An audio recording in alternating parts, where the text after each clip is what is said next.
کیسے ختم ہوئی.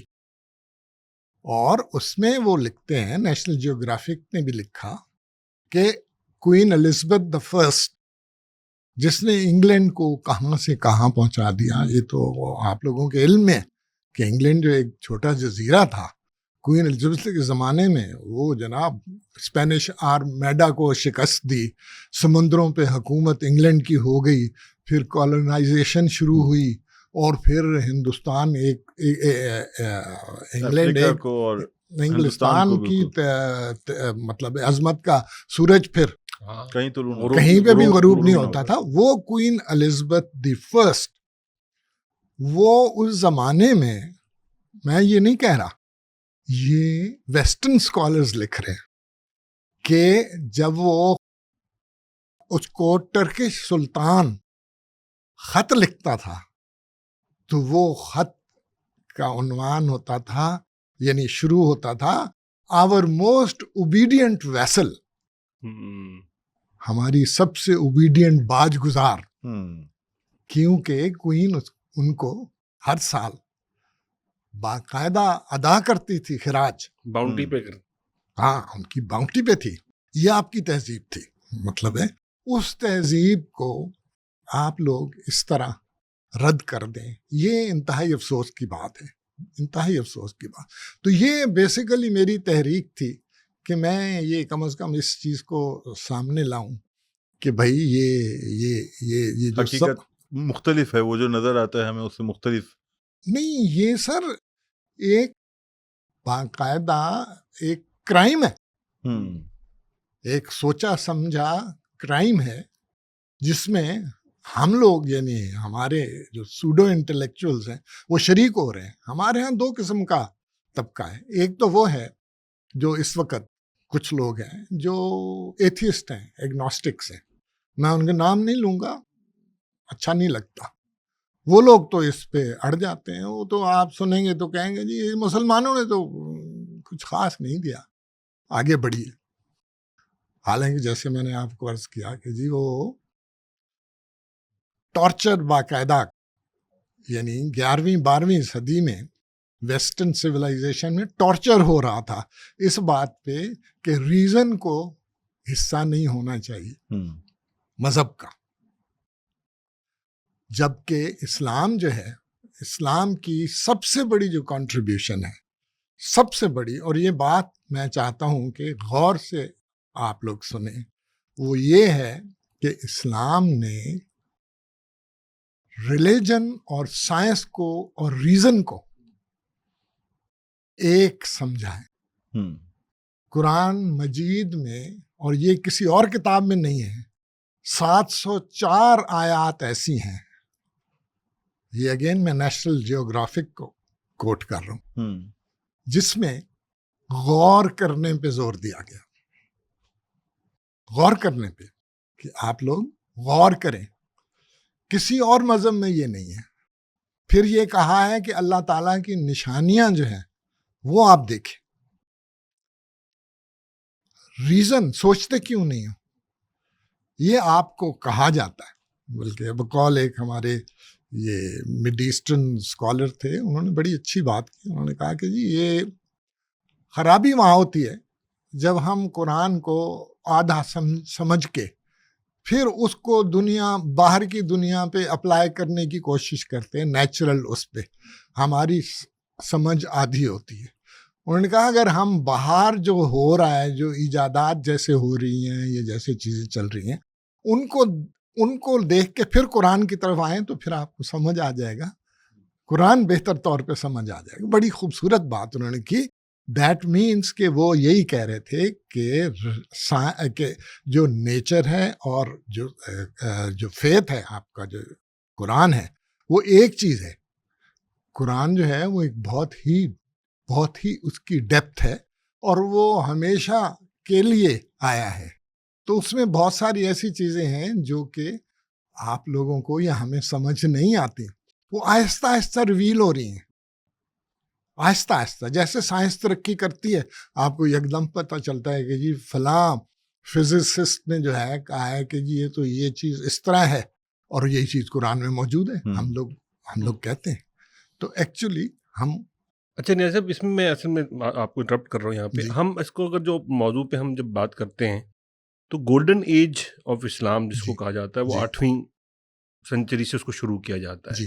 آپ اس ایرا کو کیسے دیکھتے ہیں اور آپ کے نزدیک اصل میں کیا وہ چند بنیادی چیزیں تھیں جس کی وجہ سے، یعنی اس کو تو ویسٹ بھی تسلیم کرتا ہے کہ وہ گولڈن ایج ہے اس جی. مسلمانوں کی، جی.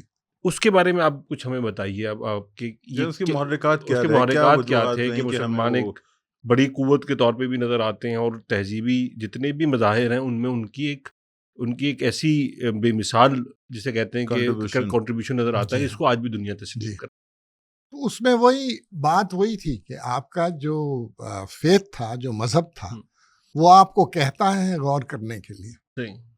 تو جب مسلمانوں نے جب انہوں نے اپنی فتوحات شروع کی اور فتوحات کے علاوہ ٹریڈ اینڈ کامرس شروع کی. ہمارے تو نبی صلی اللہ علیہ وسلم خود ٹریڈ اینڈ کامرس کے بہت بڑے دائی تھے، اور انہوں نے اسی وقت سے ٹریڈ کو مدینہ میں جس وقت آپ صلی اللہ علیہ وسلم تشریف لے گئے تو باقاعدہ انہوں نے ٹریڈ روٹس ڈٹرمن کیے، اور پہلے بھی وہ ظاہر ٹریڈ میں کرتے تھے.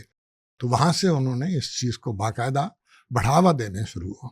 اور یہ تو آپ ایگری کرتے ہیں کہ سویلائزیشن جو ہے وہ مختلف قوموں کی آپس میں ملنے سے بنتی ہے.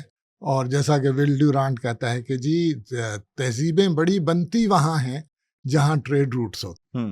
آج کل سلک روٹ کا ذکر ہو رہا ہے. سلک روٹ صدیوں سے تہذیبوں کی وہ یعنی ماں بنی، کیونکہ وہاں آپ کو مختلف زبانیں، مختلف سوچ، مختلف یعنی سائنٹیفک نالج، مختلف انوینشنز جب وہ ملتے تھے اکٹھے اور مل کے آپس میں ڈسکشنز ہوتی تھیں، وہ ہوتی تھیں، وہاں سے پھر یہ ساری چیزیں جنم لیتی ہیں اور تہذیبیں بنتی ہیں.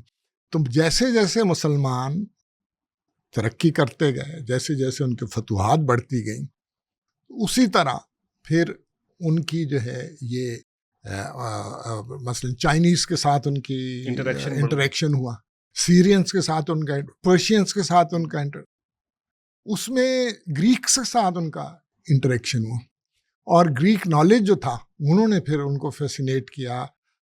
جیسے چائنیز نالج تھا، پیپر انہوں نے چائنیز پریزنرز سے، یہ جب چائنیز پریزنرز آئے تو پیپر وہاں سے پھر مسلمانوں نے وہاں سے ڈیولپ کیا، ان کے ساتھ انٹریکشن سے پیپر انہوں نے ڈیولپ کیا. تو وہ ایکچولی گریکس جو تھے انہوں نے فیسینیٹ کیا. گریکس نے فیسینیٹ کیا. گریکس کا کافی سارا نالج ایجپٹ سے تھا، اس کی سورس ایجپٹ تھی، مصر سے آیا تھا. سر نالج جو ہوتا ہے نا، یہ ترقی ہوتی ہے، یہ سیڑھیاں ہیں. یہ ہم کسی کی اجارہ داری نہیں ہوتی، یہ انسان کی ترقی ہے. اور یہ ایک قسم کی ریلے ریس ہے. جب وہ تھک گیا تو اگلے نے وہ بیٹن اگر پکڑ لیا، ہاں اگر وہ اس قابل ہے کہ وہ بیٹن پکڑ لے اور پھر ریس تیز کر دے تو صحیح ہے، اگر نہیں کوئی پکڑ سکتا تو. اچھا شاہین صاحب، آپ نے ذکر کیا انٹریکشن کا، جو بڑا امپورٹنٹ چیز ہے کہ مختلف تہذیبوں سے مسلم تہذیب کا یا اسلامی تہذیب کا مکالمہ ہو رہا ہے. جی. تو انٹریکشن تو ہوتا ہے، لیکن یہ کہ آپ میں قبولیت کا بھی عنصر ہو، جو آپ نے کہا غور و فکر کی وجہ سے تھا. تو قبولیت کے عنصر کے ساتھ ساتھ یہ تراجم جو باقی علوم تھے انہیں اپنی زبان میں ڈھالنا، کیا اس سے بھی بڑا فرق پڑا کہ اسلام یا جو مسلم تہذیب ہے وہ اپنے سنہری دور کی طرف گئی؟ سر اس کے بغیر تو یہ ممکن ہی نہیں ہے نا.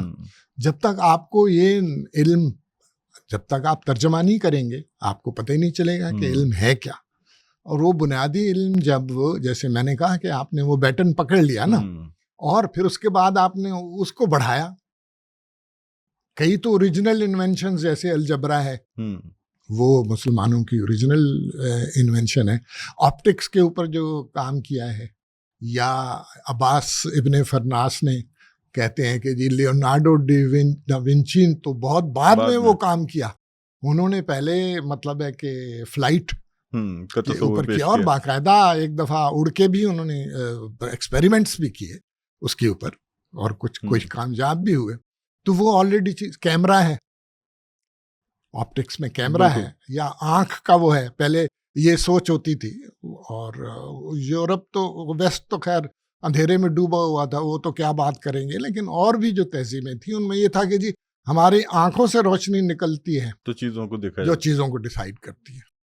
تو یہ تو سر آپ فیسینیٹ ہو جائیں گے، دیکھیں گے کہ اب دیکھیں کہ جی اینستھیزیا مسلمانوں کی ایجاد ہے. I was surprised.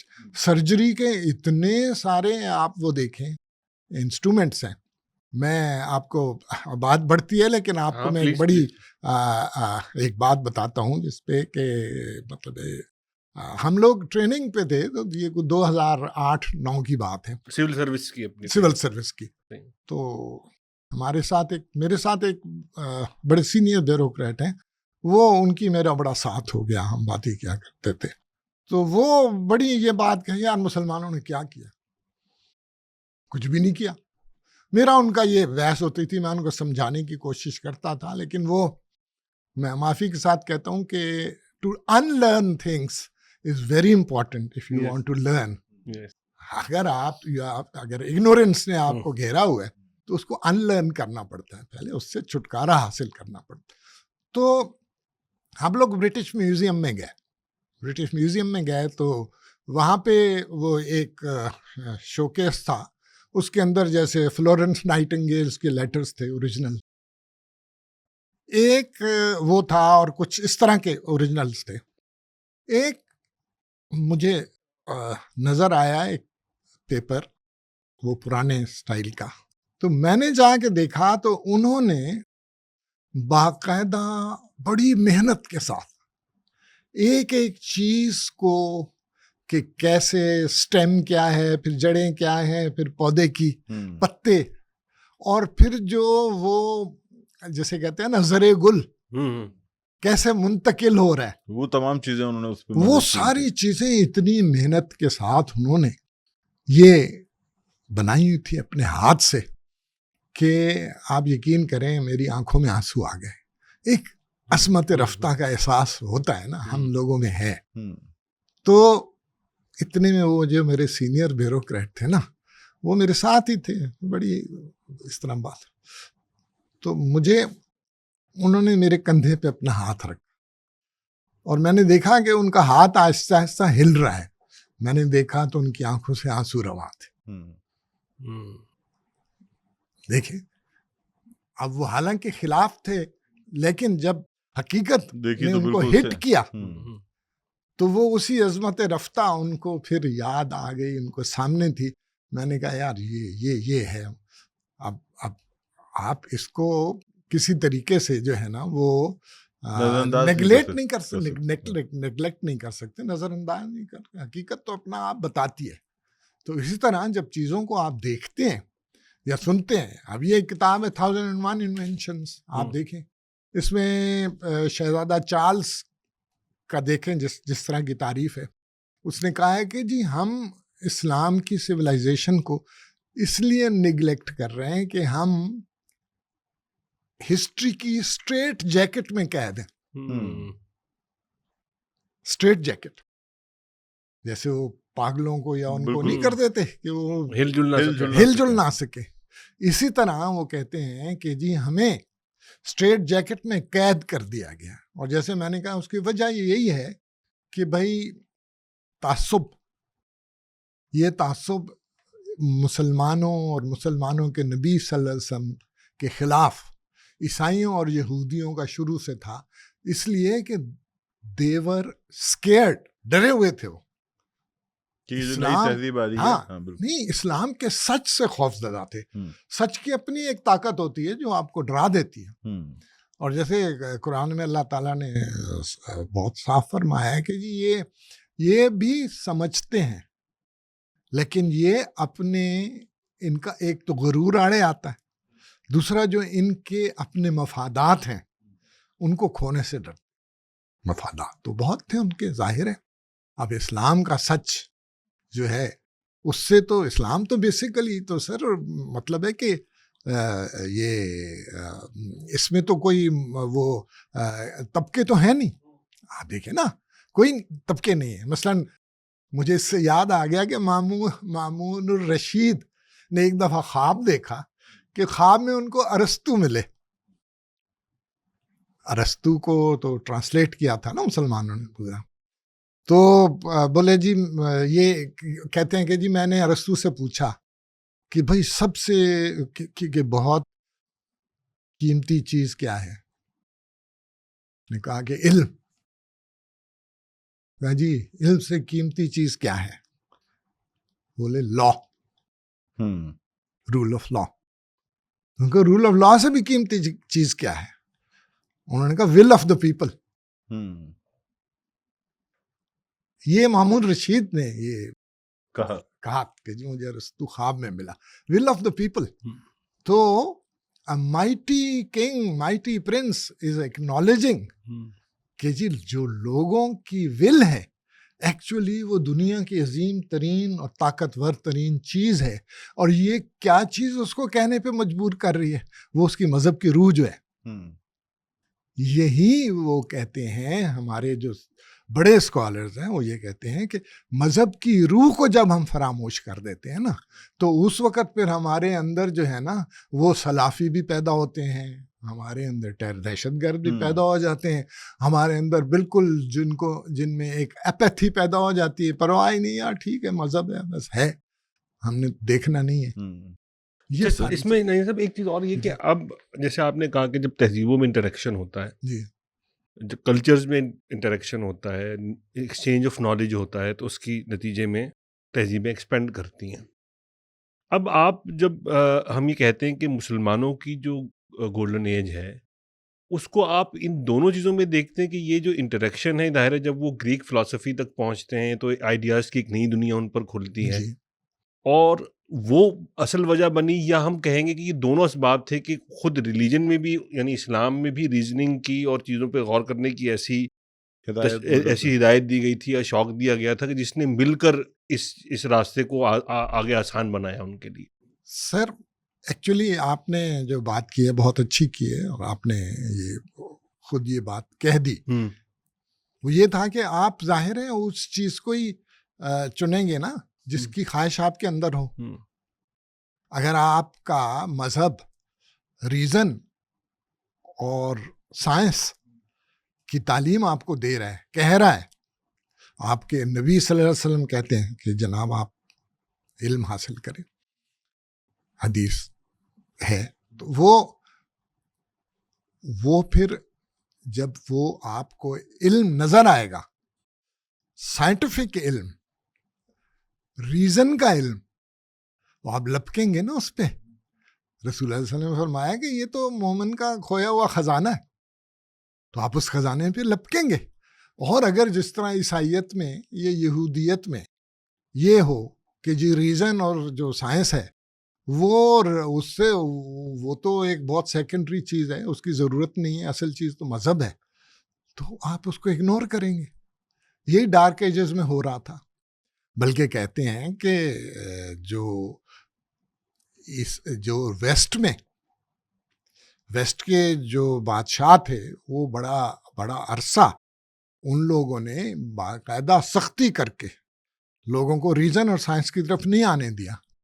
پہلی دفعہ جب مسلمانوں سے انٹریکشن ہوا تو ان کے اندر یہ سوچ پیدا ہوئی جس کو اسکالسٹسزم کہتے ہیں کہ جی سوچیں اور غور و فکر کریں. یہ ایکچولی مسلمانوں سے ان کے انٹریکشن کی وجہ سے ہوا، اور مسلمانوں میں یہ چیز ہمارے مذہب نے پیدا کی. اچھا شاہین صاحب، ایک سوال میرے ذہن میں ہے، کیونکہ شاہین صاحب کا بہت زیادہ مغربی جو مصنفین ہیں تہذیب کے ارتقاء پہ جنہوں نے کام کیا بہت گہری نظر ہے. تو ہمارے ہاں تو چلے تعصب ہے، ہم نہیں مانتے، لیکن آپ سے گفتگو میں ہو رہی تھی، آپ نے ذکر کیا تھا کہ بہت سے مغربی ریسرچرز نے جو مسیحی ہیں، یہودی ہیں، انہوں نے بھی اسلام کی جو تہذیب تھی، اس کا جو درخشاں دور تھا، جو ایجادات تھیں، انہیں تسلیم کیا ہے. تو اس پہ بھی اگر آپ کچھ روشنی ڈالیں. جی بالکل. میں یہی جیسے ایک تو یہ کتاب میں آپ کو دکھا رہا ہوں کہ یہ میرے سامنے، جس کے اندر انہوں نے یہ ایجادات کا ذکر کیا ہے، اور خالی ایجادات نہیں، جو تہذیب کی ادروائز آپ دیکھیں نا، جو ایک انٹلیکچول انہیریٹنس ہے، کیونکہ سائنس تو ایک حصہ ہے نا، بالکل، باقی جو انٹلیکچول ہیریٹیج ہے اس میں تو لٹریچر بھی ہے, آرٹ بھی ہے, اس میں آرکیٹیکچر بھی ہے, اس میں کلچر بھی ہے.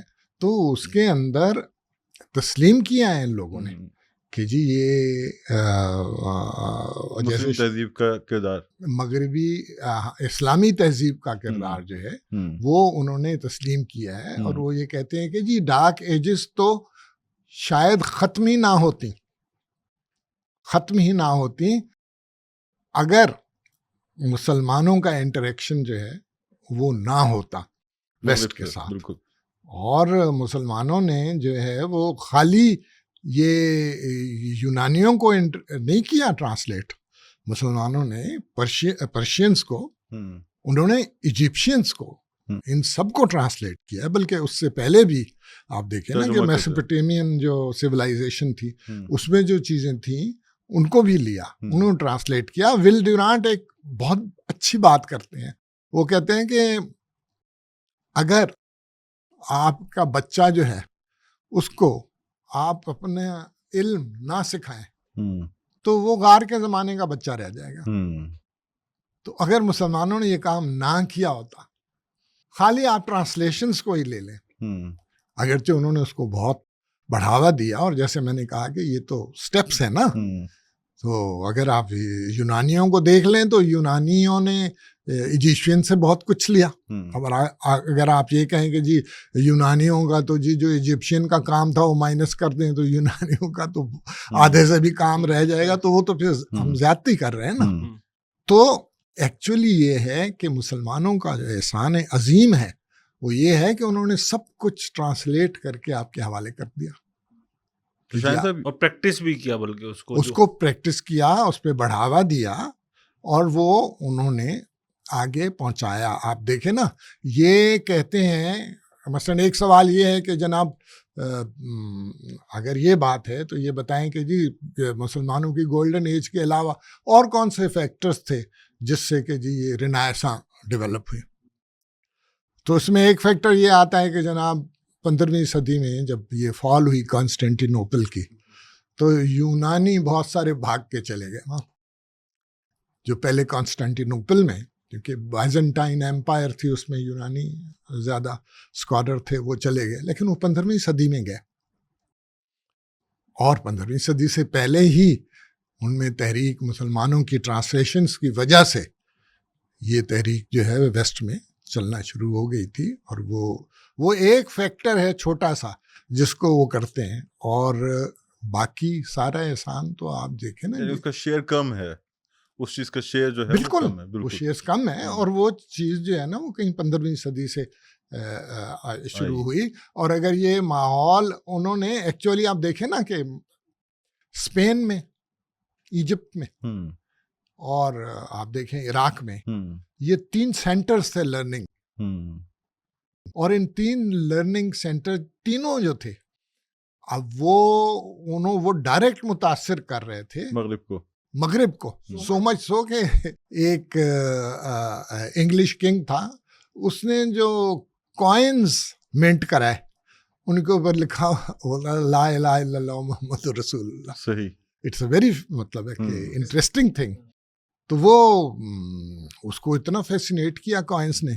اب اس کی توجیحات مختلف دے رہے ہیں کہ جناب کوئی کہتے تھے وہ تو مسلمان ہو گیا تھا, کوئی کہتے ہیں کہ نہیں جو ایکچولی وہ ٹریڈ کرنا چاہتا تھا عباسیوں کے ساتھ اور مسلمانوں کے ساتھ, تو انہوں نے اس سے, حالانکہ ٹریڈ کے لیے تو اگر گولڈ کوائن ہے تو اس کے اوپر وہ لکھوانے کی کیا ضرورت ہے, تو سونا ہونا کافی ہے. وہ ایکچولی 2 چیزیں ثابت کرتی ہے کہ ایک تو وہ بہت متاثر تھے آپ کے سٹائل سے, دوسرا وہ بہت جاہل تھے, کیونکہ وہ تو ان کے مذہب پہ ڈائریکٹ ضرب پڑتی ہے نا. آپ دیکھیں, کیونکہ یہ بات کہ مسلمان ہو گیا تھا یہ عقل تسلیم نہیں کرتی, کیونکہ اگر بادشاہ مسلمان ہو گیا ہوتا تو اس وقت پھر آدھا انگلستان بھی مسلمان ہو چکا ہوتا. سو وہ کچھ تھوڑی. اچھا, آپ اگر ہم اس کو عباسی دور کو خاص طور پہ ذکر کیا جاتا ہے کہ اس میں جو کام ہوا جی وہ ایک بڑا, ایک جسے کہتے ہیں کہ ایک لیپ تھی ٹورڈز ڈیولپمنٹ. جی, تو اس کی کیا ریزنز آپ کو نظر آتے ہیں کہ وہ اس وقت, کیونکہ میرے ذہن میں ایک سوال اور بھی پیدا ہوتا ہے کہ ہم بہت, کیا ایسا نہیں تھا کہ جو بہت سے لوگ ہیں جو شخصیات ہیں جنہوں نے زمانے میں بڑے کارنامے انجام کیے, وہ تو ان کی پرسنل اچیومنٹ بھی تو تھی نا, اس کو ہم سویلائزیشن کے کریڈٹ میں کیسے ڈال سکتے ہیں؟ تو اس پر بھی کچھ روشنی ڈال. سر